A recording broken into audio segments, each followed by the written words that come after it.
Hello everyone and welcome back to Twoguysfinance channel. At Twoguysfinance channel, we help you. Now, do you want to make money while you sleep? We've all heard the phrase passive income. Today, I'm talking about the best Cowrywise ways to build passive income streams with minimal effort after the initial setup.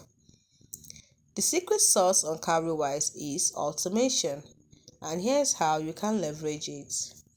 First, we have the systematic investment plans, that is SIP. Just set up automatic recurring transfers from your bank account into a selected mutual fund, like a dividend paying equity fund or a bond fund. Do that daily, weekly, or monthly. This enforces discipline and benefits from compounding returns over time.